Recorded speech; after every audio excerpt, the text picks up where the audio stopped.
Welcome everyone to the Inland Empire California Rare Fruit Grower May meeting. We have a great speaker today, Mr. Saul Silva. We'll get to that just in a second. So first up, we're doing just a couple quick announcements. So on May 14th, there is a plant and subtropical plant sale at the Harupa Mountain Discovery Center. Lisa, you just joined in. What time are we starting that at? Sorry. I think it's the 15th.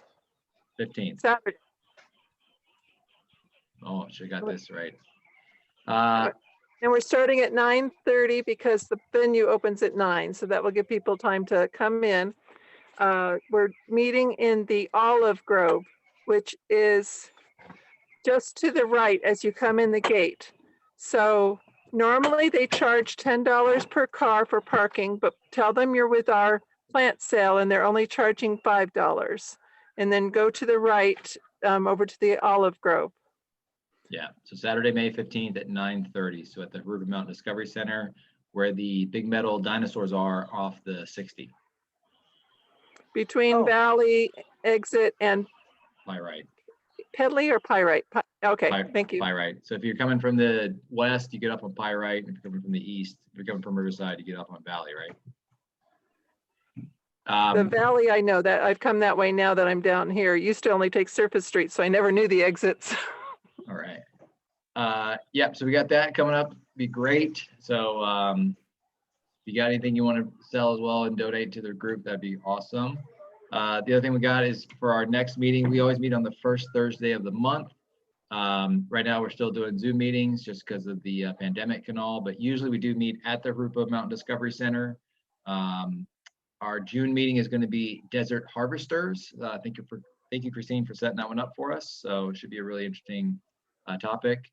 And then for people that are not chapter members, just to give you a little bit of background of what we do. At the Harupa Mountain Discovery Center, we have a demonstration orchard, and we do host demonstrations and teaching and classes and that type of stuff. So we have done grafting clinics and all sorts of and pruning clinics, and Christine is wonderful at helping us lead a lot of those. So we got plenty of space out there. There's plenty of fruit to come and harvest. We got a citrus orchard. There's an apple orchard out there too, right, Christine? There's apples in the main orchard, and then there's a separate apple orchard that's been kind of neglected because we haven't had enough help.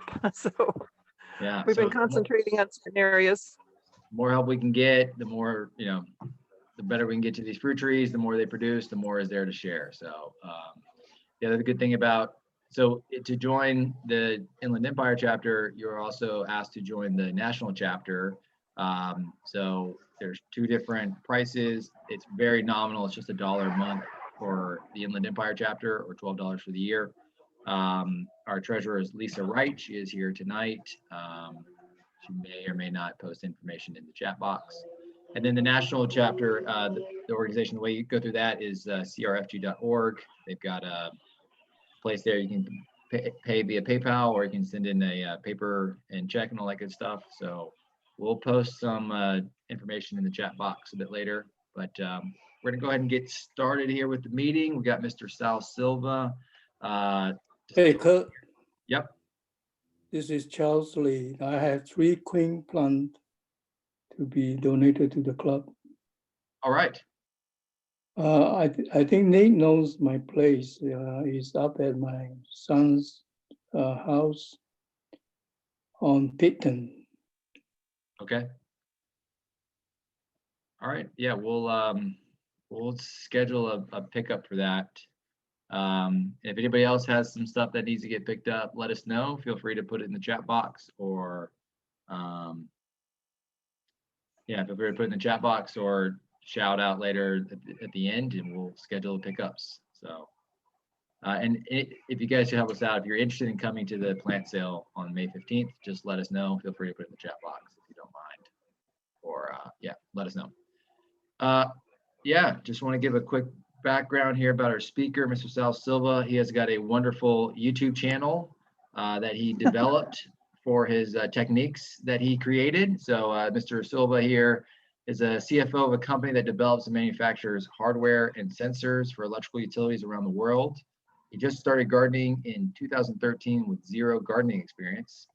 Had a small backyard and originally thought of planting 5 fruit trees, but while researching which trees would be best for the area, he came across videos about high density planting and also espalier, the espalier method of growing trees.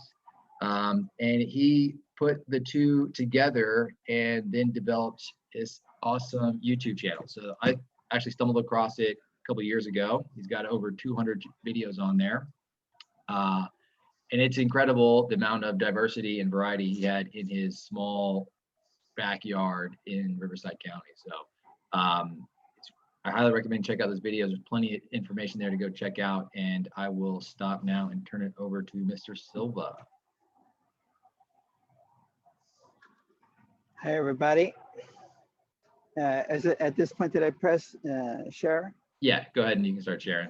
It's all on Okay. you.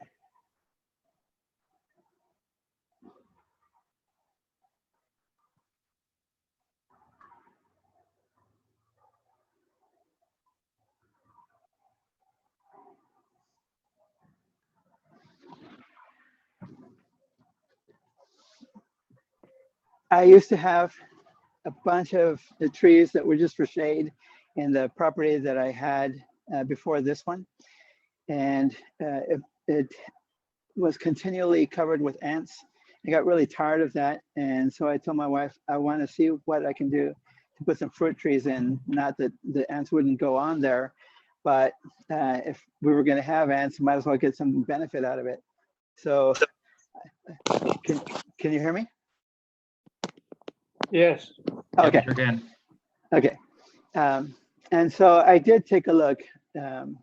My first thought was that I would actually put maybe 2 trees, and then I got the bright idea I could probably fit maybe 5. And I thought of just the regular ones, maybe an apple or 2, and some a plum, a peach, a pear.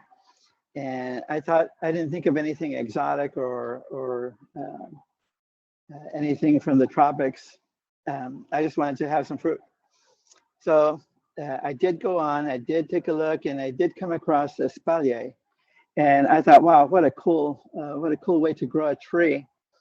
And when I saw the high density, and I started putting in my mind the idea of putting the 2 methods together, I started to think, well, maybe I can have more fruit trees.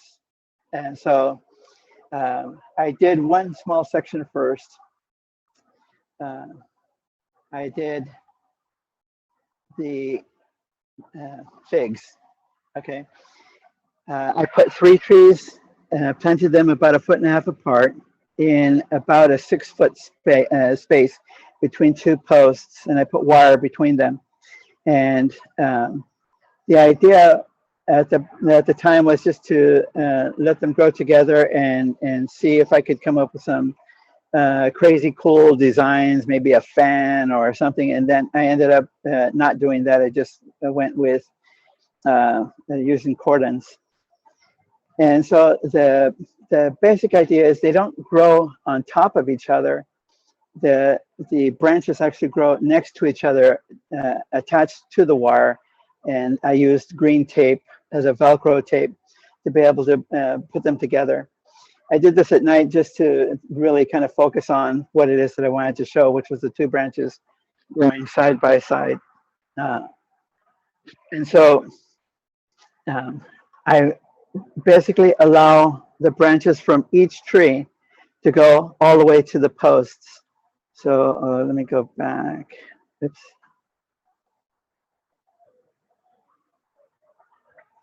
Okay, so from the post here up to the post here, the branches from the middle tree go all the way across. The branches from the tree on the left go up to that point and then all the way across to the other side.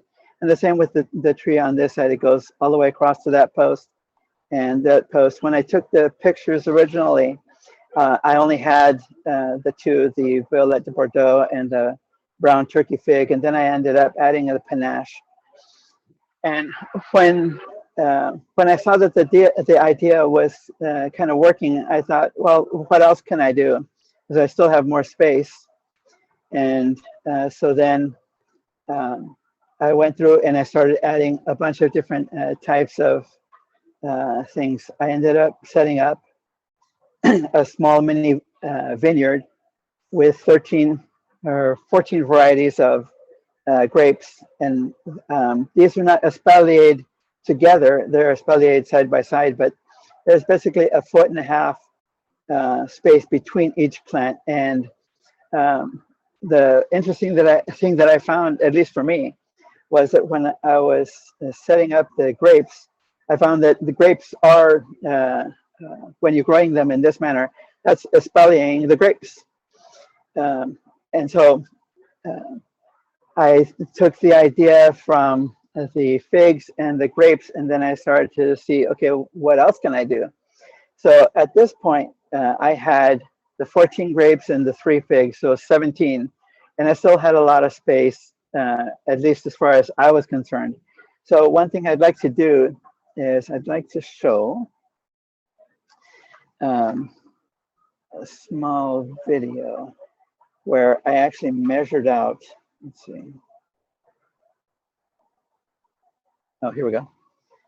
I measured out my garden, and I wanted to show, because I had a lot of comments saying, well, you say it's a small garden, but it looks really big because you have so many, you're starting to get so many trees and that sort of thing. So the audio for some reason is not coming out, so I'll just talk through it.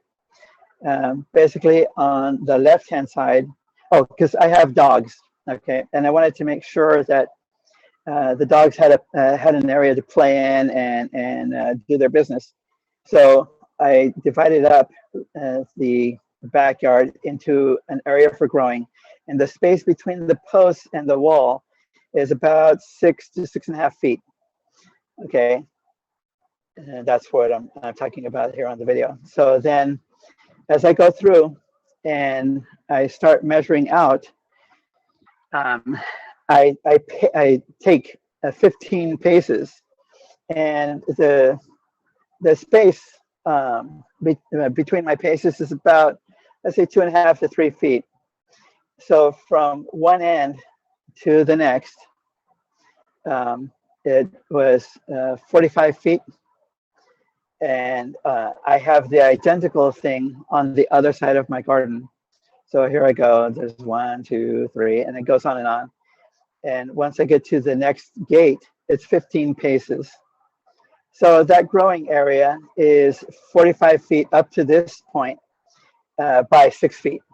And then it's 6 feet from the wall. And then I took paces from one side of the garden over to the other side of the garden. So there's my house. And it was 20 paces. So 20 paces times 6.5 to 7 feet on that end. I went crazy doing things, and I found that even though I separated the area so that the dogs wouldn't go into where the trees were and start digging, I still had plenty of area for the grass. So here it shows that I have the identical growing area on that end of the house. So basically it's a U that's growing, that I had growing area for. Okay, so I set up the grapes, and then I set up, and I had the figs. And even after I did that, some people still said, you know, it still seems like you're trying to make a big area seem small, and it just if you're going to say that you have a small garden, you know, it should actually be a small garden. And I mean, I've seen some pretty big gardens, and the garden that I have now is 2 acres. I'll talk more about that toward the end, but I decided to go up on my roof and show some pictures. I did a couple of videos there on the Tour of My Garden playlist, which, by the way, I do have a couple of hundred videos, 200, about 250 videos, and they're all divided into playlists. I tried to make it easy for people to find what it is that they wanted to take a look at. And on all of the videos, you never see my face. You see some of my dogs in the videos, but I never appear. And the reason why I did it that way specifically was because for this experiment, I wanted to show my successes and my failures. And so some of the videos are actually talking about where did it go wrong. And the idea being that if I show how I failed, maybe someone who's trying some of these things will not go through the same thing I did, or try something different and not fail.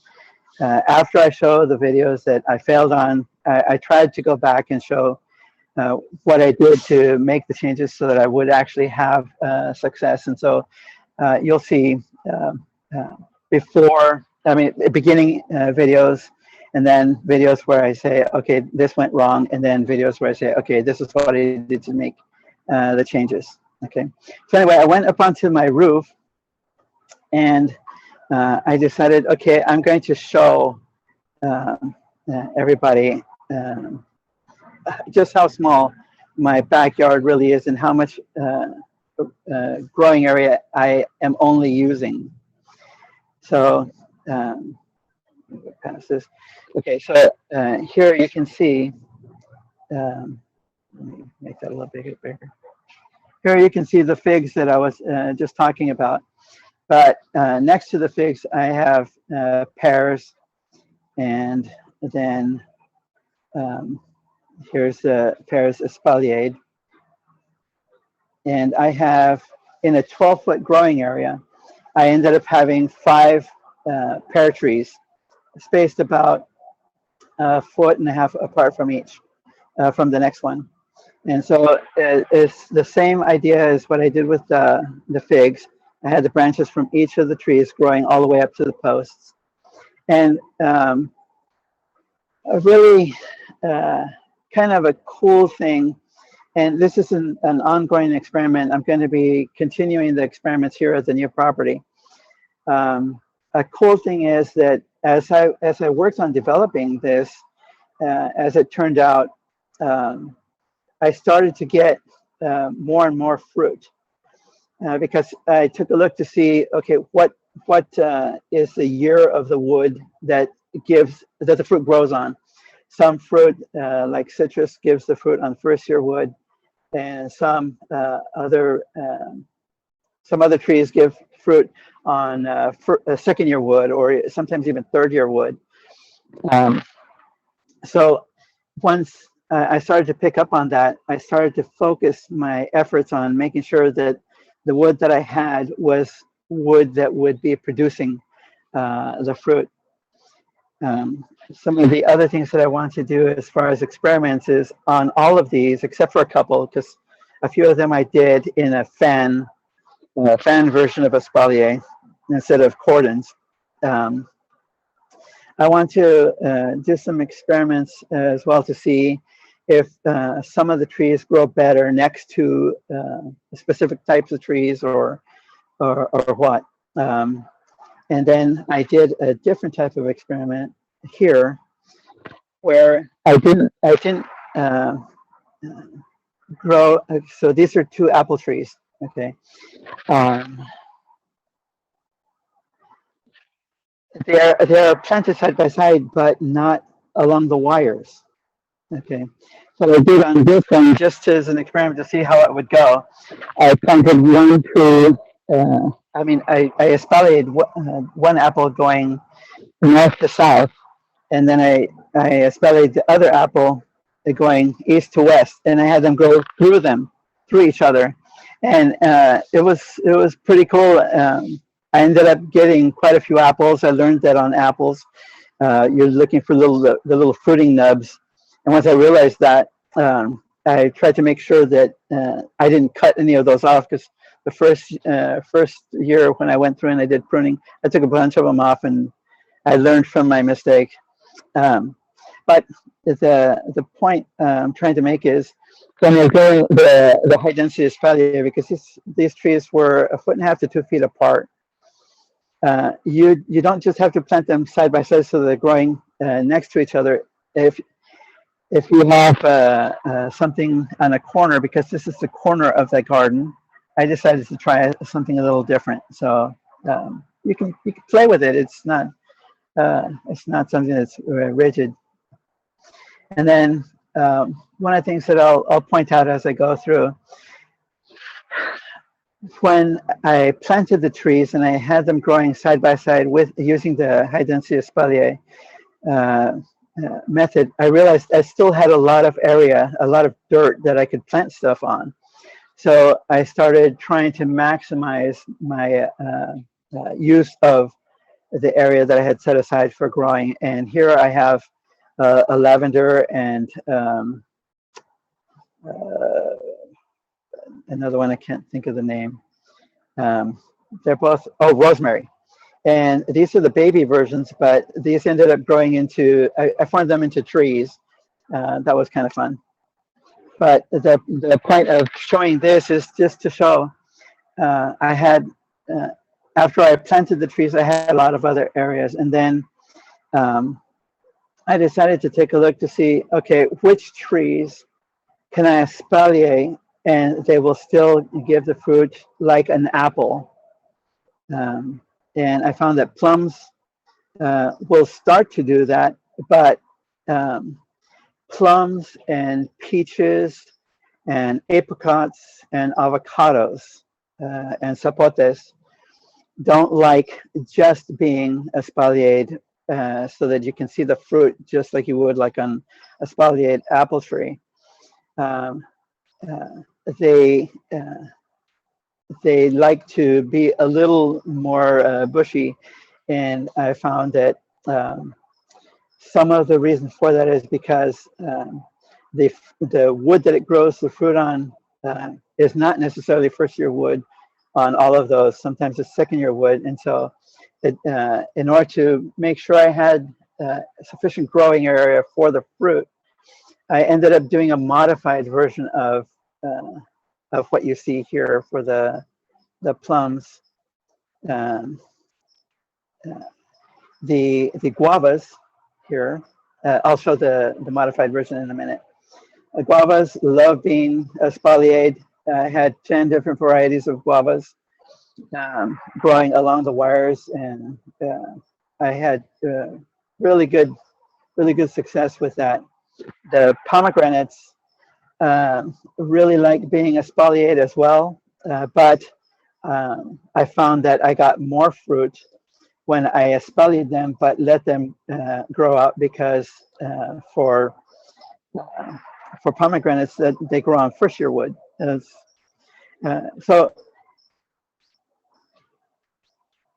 keep in mind that all of this really was just an experiment, and I've learned a lot as I've gone through and I've done stuff, but I'm still learning. I'm still going to be trying different things. And after I stopped posting when I moved from this property here, I stopped for about 2 years, and I just recently, with the help of one of my sons, started posting videos again. So now everything that I'm doing is going to be on the new property. But here, the cherimoyas and atamoyas love being espaliered.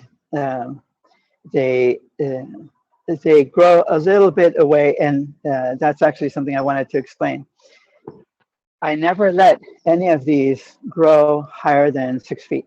At the top of the posts, every year I just topped everything off, and then I pruned everything back, so that each season it would have all new growth. And that's when I was doing that, that's when I found out that some of the things fruit on second-year wood and even third-year wood. But atamoyas and cherimoyas and custard apples love being espaliered. I had no problems with that. I passed. Oh, citrus. Citrus loves being espaliered. I had no idea that was going to work out, but it really did. At this property, I had like 18 varieties of citrus trees, and all of them were espaliered. On the corner of on this other end of the property, I did the same thing as with the apples on the other end. I did a blood orange mixing in a cross with Tangelo. That worked out pretty well.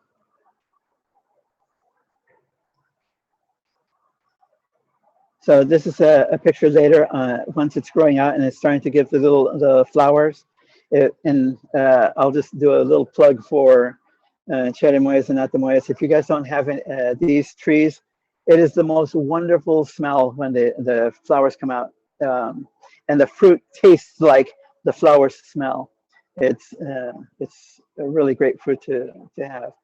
And so when I was up on the roof doing the video on the roof, I showed the top view of all of those because I had the custard apples and the Atamoyas and Cherimoyas and multiple varieties of each of those growing all together. Here's a picture with the pomegranates later when they had the branches and leaves coming out. So here's, let me make that a little bit bigger. Here's another picture showing the citrus espalier. I had a lemon here. I think that was Lisbon lemon. Oh, I'm sorry, that's a Meyer. And then I had a Bear's lime and a Mexican the little limes that they use in Corona beer or whatever. I'm not a big drinker, but I've seen that. And another, these are some mandarins and I had satsuma and just a bunch of different mandarins and tangerines, and I espaliered all of them. So later I found that on the fence that I had set up to separate the grassy area for the dogs from the trees, that turned out to be quite a good trellis. And so I ended up growing things on the fence that I had put as a barrier for the dogs. And on this end, I planted passion fruit. I had 2 vines, and there's no point in trying to plant passion fruit in a high density manner because I started off with 2 vines and they just went crazy. I had so much passion fruits, it was ridiculous.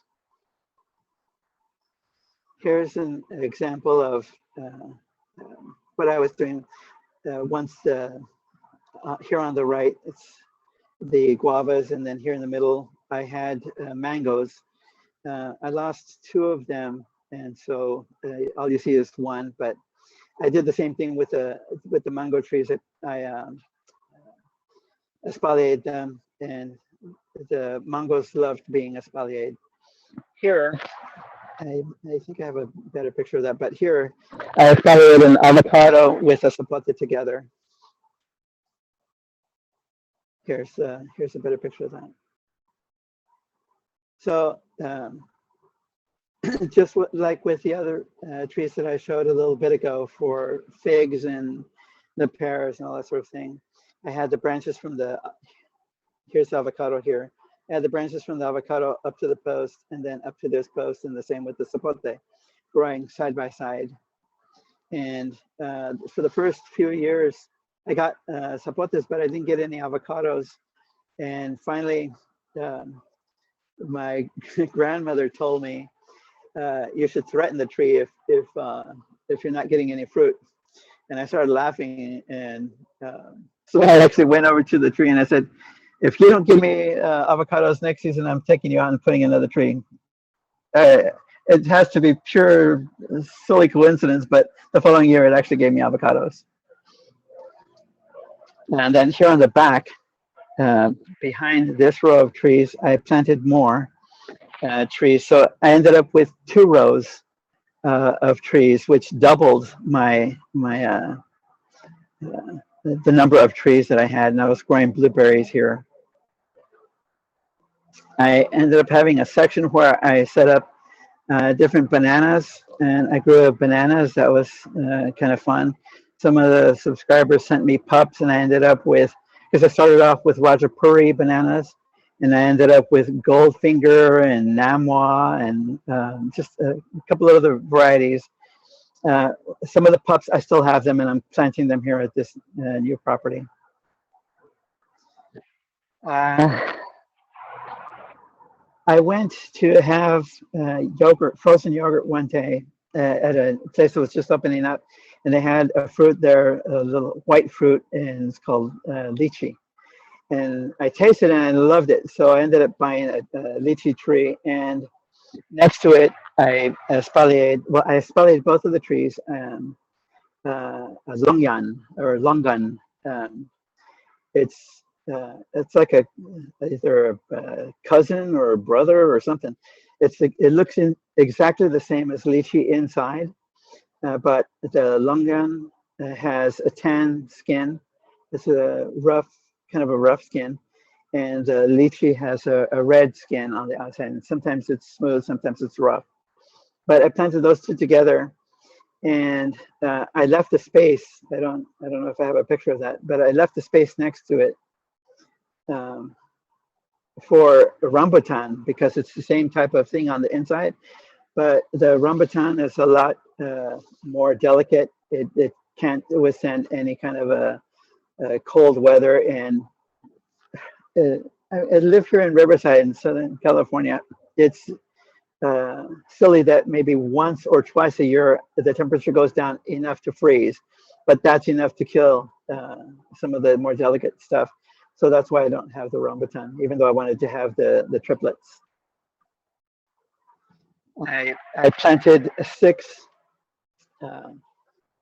papayas, and these are Hawaiian papayas, solo.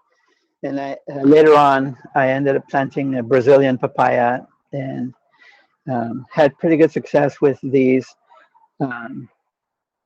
But for some reason, one year, even though it didn't happen the rest of the years, one year the freeze was sufficient that it killed the tops. So I topped them off. That's in another picture. Anyway, I topped them off not much higher than what you can see here in the picture. And then I ended up getting a lot of branches coming out of the top, and just basically had all new trees. And that worked out pretty well. With all of the branches, I had even more papayas. In order to maximize the use of the space, any place that I saw that I had dirt, I started planting things. And in this section, I planted some cherry tomatoes, and these grew up on the trellis and filled it up completely. And I had so many cherry tomatoes, I ended up having to give away a bunch.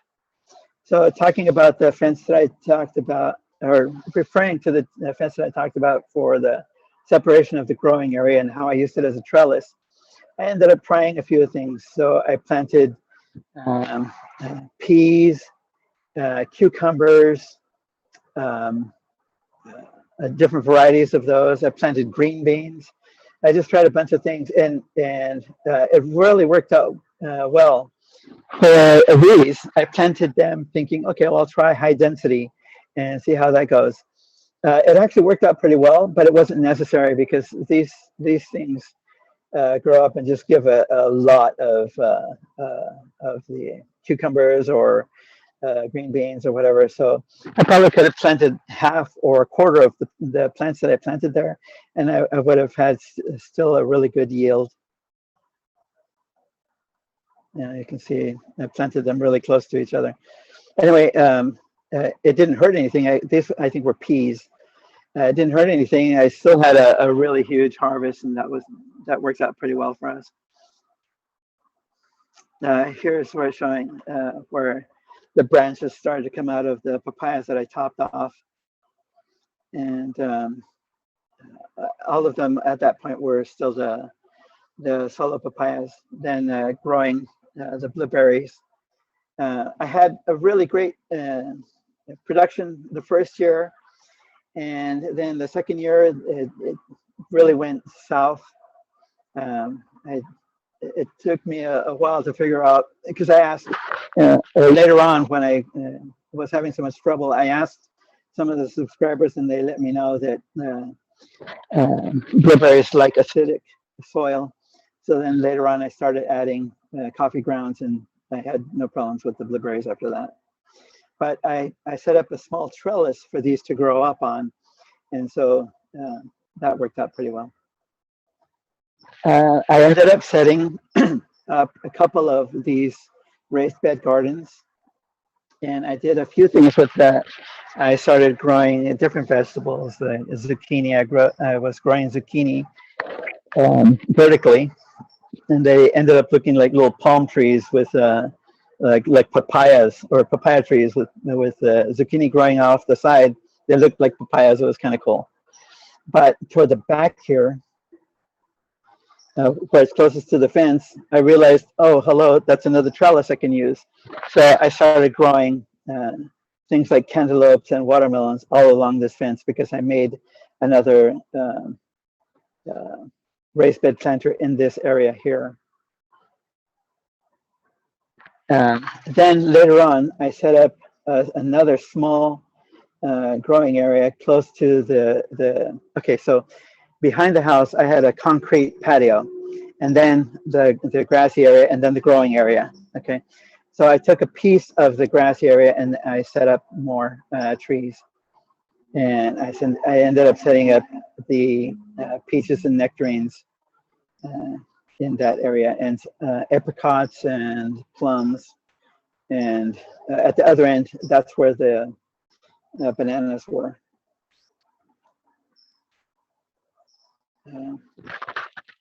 That is, cherries. I had cherries, and I espaliered the cherries, and that worked out pretty well. But they grew out nicely. They espaliered nicely, but I had no fruit. As it turns out, the cherries that I chose did not come out at the same time, so none of them pollinated each other, which made no sense to me, because one of the trees that I planted had 3 cherries grafted onto it, and I espaliered the grafts as well, but they all flowered at different times, so nothing pollinated.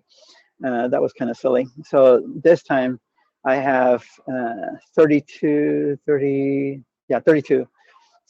cherry trees, and I got a mix of them as well, but I tried to make sure that they all come out at about approximately at the same time, so that they'll pollinate each other. I'll talk a little bit more about that, what I'm doing here later. This is just showing how dense it kind of got with the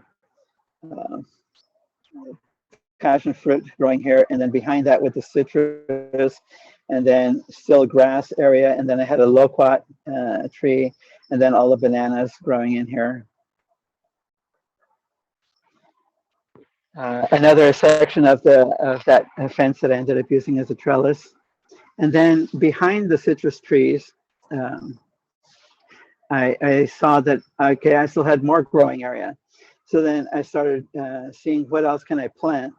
And I planted pumpkins behind some of them, and more tomatoes. And then in another picture I think I might have, where behind the pumpkins, I started growing corn. So here's some of the bananas. I think these were the Rajapuris. Here's an example of what I was talking about, growing the watermelons on that back fence from the raised bed garden.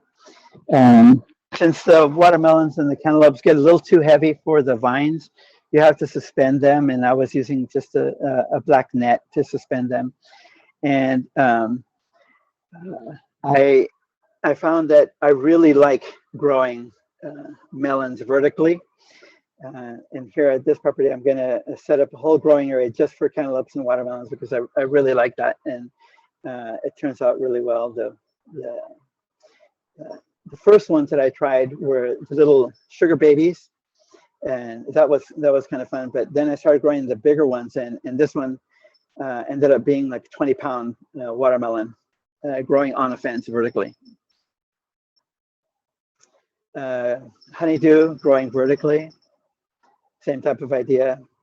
This one was actually growing behind the pears, which was on the side by the figs. Then I had another small area here that we had some plants that we were not having a lot of success with. They were not fruit or vegetables.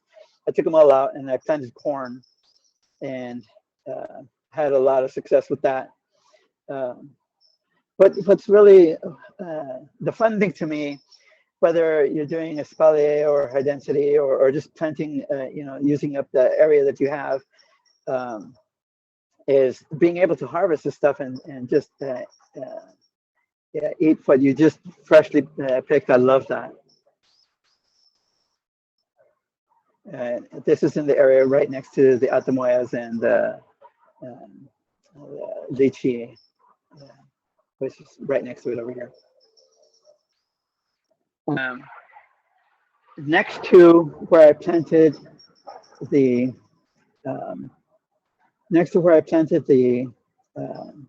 pumpkins, I cut up the whole row of chili peppers. These happen to be jalapenos, but I was growing jalapenos, serranos, bell peppers, different things. And then behind that, in the space that I had, even though it was a small space, I ended up growing corn there. So when I measured it out, I don't remember if I told you or if I said my total growing area is 500 square feet at that property. And I used every single piece that I could, but still making sure that I left myself a path that I could walk between the stuff and get in and harvest.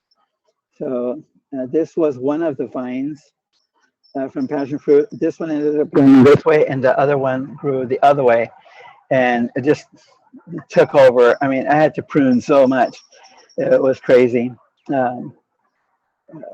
It was. We ended up harvesting so much passion fruit that we were able to juice all of it and freeze it. So we had passion fruit all year long. So I showed you the logo that I started with when I first set up the channel to do the experiment of growing things in the high density espalier manner. And I showed you at that property all the different types of things that I did to try to maximize the space, growing space. And I really literally packed it in so much that with trees and bushes and things growing vertically, and the roots that I planted, because I planted carrots and I planted garlic, I planted cauliflower, broccoli. I planted so many things that I counted everything, and I had 250 plus. I'll say plus because once I reached 250 and I just had a few things left to count, I stopped counting. I had over 250 varieties of things growing in the 500 square feet. So now that we moved to this new property, one of the interesting things was that when I sold the other property, the buyers came to the backyard and they looked around and they said, "Oh my God, what are we going to do with all this stuff?" And I'm like, wait, if you don't want these trees, I'll take them. And they said, "Yeah, go ahead and take whatever you want, because whatever you don't take, we're just going to cut it off." And I'm like, wow, okay. And then they saw the avocado tree and the lemons. So they decided to keep those because they're heavy drinkers. And they figured that they could get the avocados and make salsa or something. So I ended up leaving 3 trees for them, and all the rest I went through and I potted and brought with me. When I was taking a look to see how I was going to bring them over, I did a little bit of research, and I saw that some people wrap burlap around the roots, and I tried that, and holy crap, that's just way too much work. And I also started thinking, well, what if I don't plant them right away? So then I ended up going through, and I so heavily pruned everything back that literally all you could see were stumps. Okay, I stumped them. And put them in pots and brought them over. And of everything that I brought over, I think only 8 trees didn't survive. Everything else, I still have, and I still haven't actually planted yet. I've been trying to clear area from the property so that I can plant all of these trees. And we're getting close. I think this year we're probably going to start planting them. But I literally brought more than 100 trees from the other property, including grapes. And I'll refer to them slightly as grapes, even though they're vines, because what I'm going to be doing with the grapes here is I'll be planting them in what I've seen is the Japanese tradition. They make them grow actually into trees. And so that'll be kind of cool. I'll make videos when I do that. But anyway, this here at this property, since we're going into a new chapter, my son took the original logo and based on one of the pictures of the property here, he actually created this logo as a combination to show the previous logo plus the current location. So here's the new logo. And I told you guys, basically, I stumped everything back, and this was what it looked like when I was preparing the trees to put them into pots. And that's basically what I did. I put them all in pots, and they're all still sitting out in the RV parking. I wanted to show this picture. I don't know how many of you have this one. This one is probably my most expensive tree. It's a jaboticaba, or in Brazilian, jaboticaba, or Portuguese, Brazilian Portuguese. And this gives a fruit that it looks like a little plum. It grows on the branches. Let me make that a little bigger. It grows on the trunks, not over where the leaves are. And it's a white flower, and when you bite into it, it's like tapioca, the consistency of tapioca. And the flavor is, all I could think of was, holy moly, that is the definition of tropical. What a delicious fruit. Anyway, this piece here, this picture, shows what it is that my son used as the basis for the combination of the logos. Okay, so on this property, I have 2 acres, and what I'm going to be doing, as a matter of fact, one of the people who was attending talked about this a little bit ago, where he has a larger property and he would like to break it up into smaller gardens. That's exactly what I'm going to be doing. I want to set up areas where I have different types of things growing. And some of the areas I will be espaliering the trees, and some of the areas I won't, just because it has to fit with what it is I'm going to be doing there.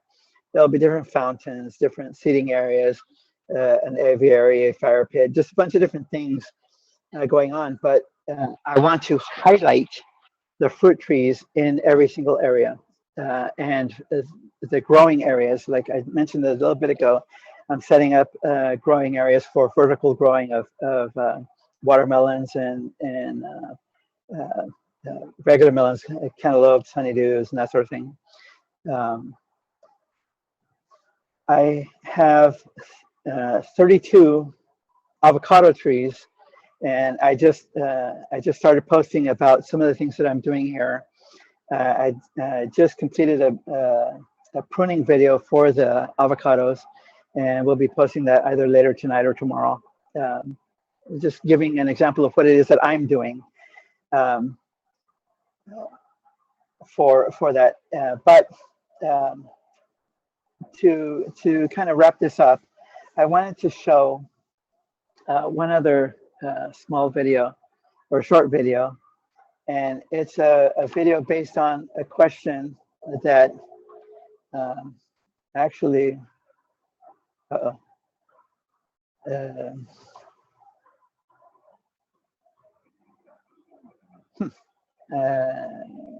don't know what I did with the videos. Maybe it's below. Anyway, I'll talk about it. And if it's okay, let me go to the beginning and I'll show. Okay, so Here, I'll use this as an example. I just grabbed 3 random trees because the question was from Kirk, actually. Uh, can you do the high density espalier method with things that are not in the ground, basically in pots? And I hadn't thought of that because everything that I was doing was all in the ground. But I thought, well, you know, that's a really cool idea. I wonder if I can. So I just grabbed 3 of the trees that are still in pots. I grabbed a lemon. I think I grabbed a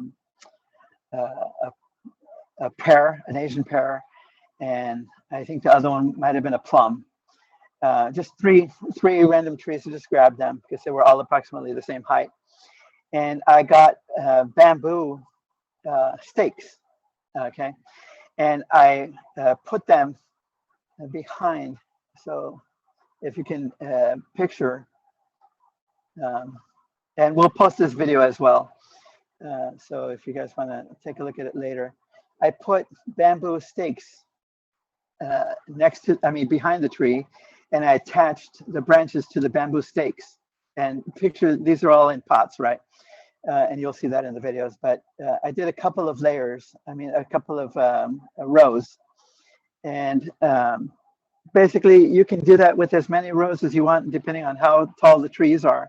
In that example that I did, I put a bamboo stake from here to here, and another bamboo stake from here to here. And then I folded, I bent the branches over to the stakes, and I attached them with that green Velcro tape that I had shown in another picture.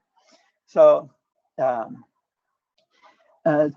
I really liked that idea because literally you can do that anywhere. If you have a small balcony, you can espalier 3 fruit trees on your balcony, and it works. And just focus on the wood that gives you the fruit, and you can grow it in a small area. And that type of thing is what I'm going to be showing on some of the videos, because we're going to do videos focusing on what can you do with a small area like a balcony. We have several patios here at the new property, and we're sectioning off some of the patios into areas that would be about the size of a balcony. For example, if you're in a condominium or an apartment. And we just want to highlight some of the cool things you can do with just a super small area and still have a lot of things that you're growing. One of the other videos that I recently posted here is growing potatoes in grow bags. That was an experiment for me. Had some good success, and I learned some stuff, and I talk about that in the video as well. That is pretty much it. If you guys have any questions, I'd be happy to answer them. Great, thanks so much, Saul. So I've changed it so you can unmute yourself. So if you guys have any questions, feel free to unmute yourself and ask, or if you want to type in the chat box, I'll happily ask for you. Yeah, awesome. So I actually have a question for your cherimoyas. Did you hand pollinate the cherimoyas, or? Yes, actually I did, and I posted several of videos on how to do that, because the insect that normally pollinates them down south, because they're from South America, it's like a little tiny beetle that goes in and pollinates them that doesn't exist up here. So I had to hand pollinate them. And an interesting thing about the cherimoyas and atamoyas is that they are like avocado flowers. And hopefully I don't say it incorrectly, because we have an avocados expert in the audience. But from what I've seen, the flowers open up on the 2 different types of avocados at different times. One type opens up in the morning, and the other type opens up in the afternoon, or they change from being male to female. And the atamoyas and cherimoyas, in the morning, the flowers are female, and they're very closed. I don't know if you guys can see me still, because I'm sharing my screen, but they look like three little fronds in the morning, and then in the afternoon it's as if like you put your fingers down and you're grabbing a baseball, but without the baseball in your hand. That's what the flower looks like in the afternoon and evening. And at that point, it's a male. So you gather the pollen in the evening, and then you pollinate the flowers the next morning, or you can pollinate the flowers that still happen to be in the female configuration. So yeah, I did have to pollinate them. One thing though, I think it's based on the variety that I have, because one of my aunts has 5 acres out in Rainbow, and she has like 5 cherimoyas, and she never pollinates them, and she gets cherimoyas. So I don't know how she's doing it. Maybe it's just that variety. She agreed to give me cuttings from those, so I'll get cuttings and I'll graft those. And if any of you guys want some of the cuttings as well, just let me know. And when I go to gather some for me, I'll gather some for you too. That's one thing that I have done for different subscribers. They have seen some of the videos, and they'll say, you know, do you send out fig cuttings, or do you send out cutting from the different types of plants that I'm growing, or pups from the bananas? If you guys send me an email, I'm happy to, with your address and whatever, I'm happy to send stuff to you guys. I have no problem with that. You just need to let me know. Yeah, great. Will, do you mind putting the email address in the chat box for everyone to see? And then also maybe the name of the YouTube channel is High Density Espalier Gardener, or HD Espalier Gardener, right? Yes. And Espalier Gardener. HD Espalier Gardener. That's High Density Espalier Gardener. If you type that in, it'll take you to my channel. I don't see where's the chat box. I would have thought that I would be more technically savvy than this, but I don't see it. It's the same email that you and I are corresponding on, Kurt. Yeah, I'll post it here in a second. There's a question here from Peter Yu asking, do you have any problems with aphids or et cetera, propagating fruit trees this way? I did have a problem with aphids at the beginning. And I watched a video quite a while back where this lady was talking about ladybugs, and how she went to Home Depot or Lowe's or the local outlet and picked up these little containers with ladybugs in it. So I went through and I bought a whole bunch of them, and I just let them go crazy on my garden, and I didn't have any aphid problem after that. I also am doing the same with praying mantis. Praying mantises, I'm getting them in the little containers, and they're little babies. They're really cute. I let them go crazy in my garden, so they help keep the pests away. Excuse me. And I mean, for everything that I'm doing here, I'm trying to make sure that I don't use any kind of chemicals that would be an issue. I'm not certified organic, but everything that I'm doing is organic. It's just a non-certified organic. I'm not sure if I'm ever going to be going through the process of getting certification for being organic, but that's how I'm growing the stuff. So if you guys are looking to get some cuttings for something that I happen to have from a video that you happen to see, just let me know. Like I said, I'll be happy to send it to you. Thanks so much. I got another question for you, Saul. So what trees did not like being espalier? Which ones should we try to stay away from? Okay, so the nectarines and the peaches hate being espaliered.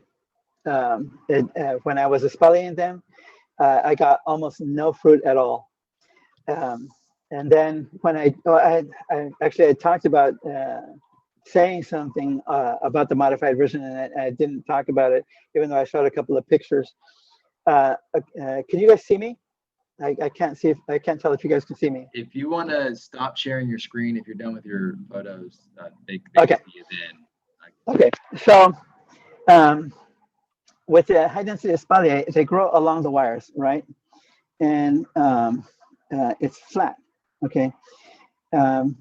the modified version of that, the lychee, the longan, the peaches, nectarines, plums, apricots, and avocados all prefer the modified version of that. The branches, it's okay to have the branches espaliered, but they actually tend to get fruit on if I let the branches grow out during the season and then prune them back. And so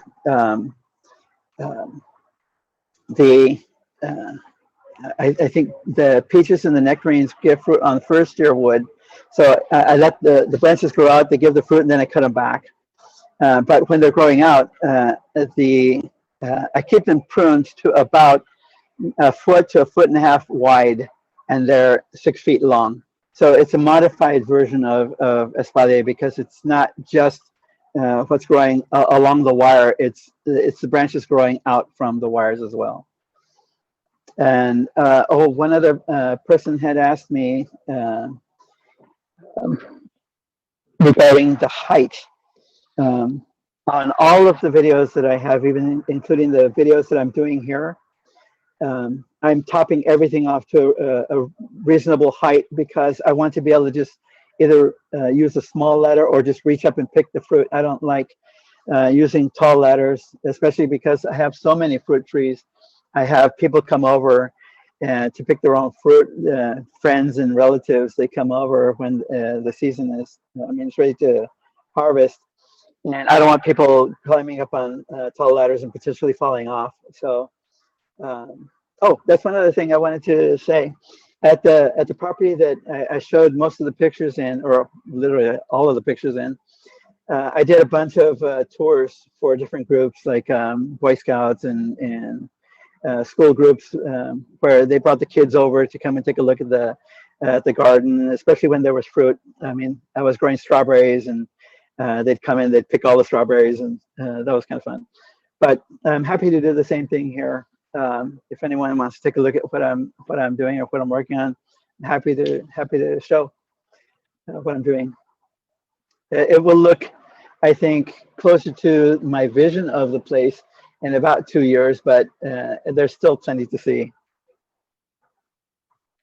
That's awesome. So this is Lisa. Where are you located? I am on Central off of the 91 in Riverside. So I literally have really silent neighbors because on 3 sides of my property, I'm wrapped around the property with the cemetery. And on the other side, so I have really, really quiet neighbors, and they don't complain at all when I have parties, which is really cool. And on Nice. my neighbor to the south is only here sporadically, so I have really accommodating neighbors. Excellent. We're actually neighbors. I'm probably like 4 miles from you. Oh, nice. I'm in the Yeah, Midwest area. I'm just down the road off of Central, just before the freeway. Fabulous. Yeah. Oh, Well, what and an here, amazing that you did for us tonight. Thank you so much. sure, thank you.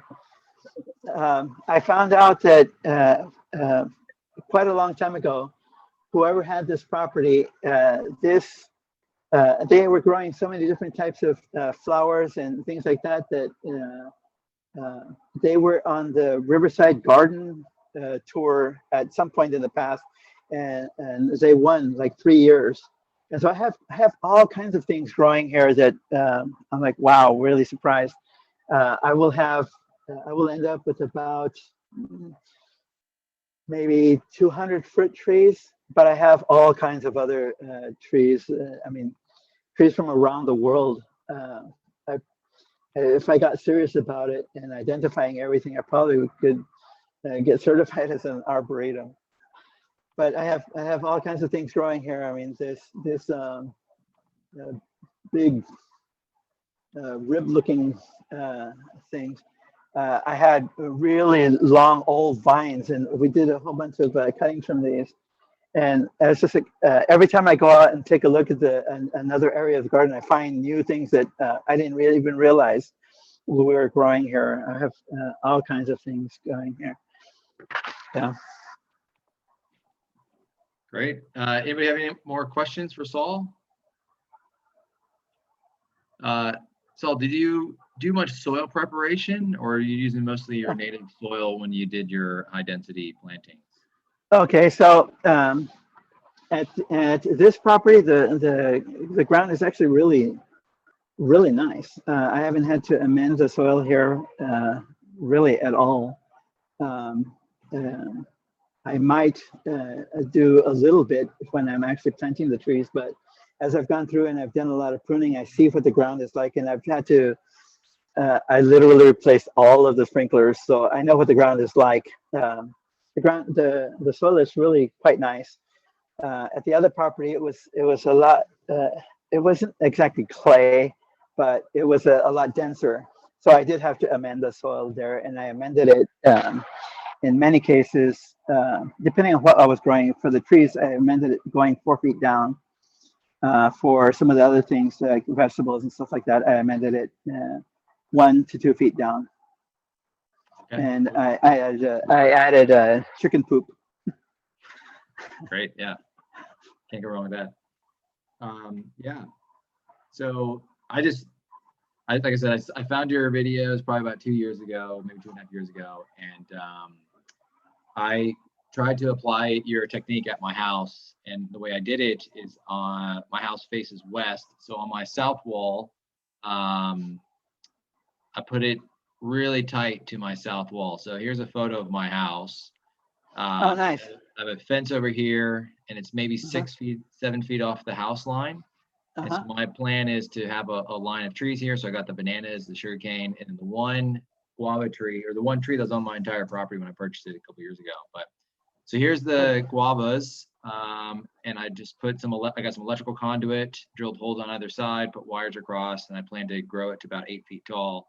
And yeah, this is about 1.5 years old now, and already got some guavas on it last year. Nice. I will tell you, on the right-hand side of the picture, on the bottom, you have the bananas. Yeah. Be careful with those because they spread. Right. I don't know if you've gotten too far into those, but there's a big big potato-looking thing underneath, and when it just gives a bunch of pups, and it just completely spreads. And so what I ended up doing was I dug down 4 feet around my bananas, and I put sheet metal to keep them in the same. I didn't put anything underneath, but on the sides, so they wouldn't grow further than my little area that I wanted them in. Nice. Yeah. That's great advice. That's a good. So sheet metal or just chicken wire or something to prevent the mold? No, because they'll go right through the chicken wire. Okay. All right. Well, yeah, sheet metal. Yeah. So my plan was, in this house I don't have big overhang, so this wall right here is our bedroom wall. So I wanted to shade.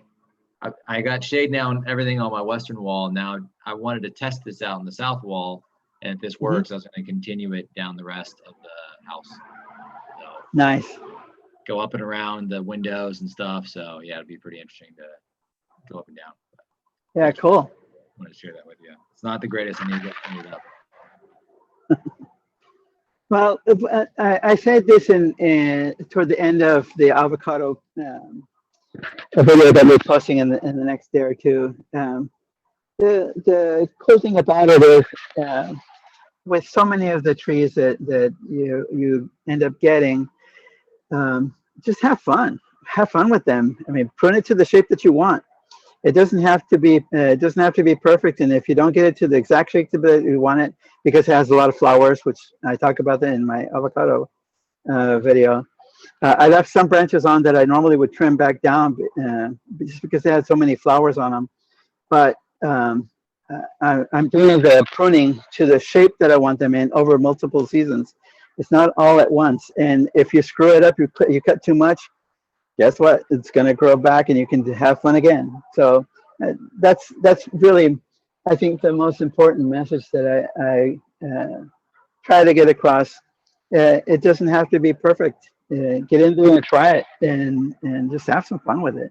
I love my trees, and I have a lot of fun with them.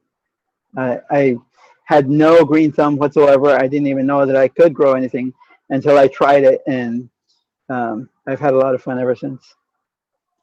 Great. Thanks so much, Saul. And again, guys, the video tonight is being recorded. I will post it up. The link will go out on our newsletter. So if you guys aren't getting our emails, give us a shout in the chat box, and we'll get you added to it. And then also we will include a link to Saul's channel. It's a great channel. I posted the email address on the chat. I finally found the chat button. Okay, cool. Yeah, I put it in earlier too. So Okay, all right. yeah, we'll have an email address there and a link to your channel. So it's really cool information. It's great to see, someone just starting from brand new and all the lessons and stuff you learn. So an incredible amount of variety all in one spot. Yeah, so thanks so much. And if you guys have any more questions, feel free to shout, give it a shout. And if not, thank you so much for your time. Don't forget, we're having that plant sale May 15th at the Roof Mountain Discovery Center. Yeah, it's a plant and subtropical plant sale. And yeah, I think that's about it.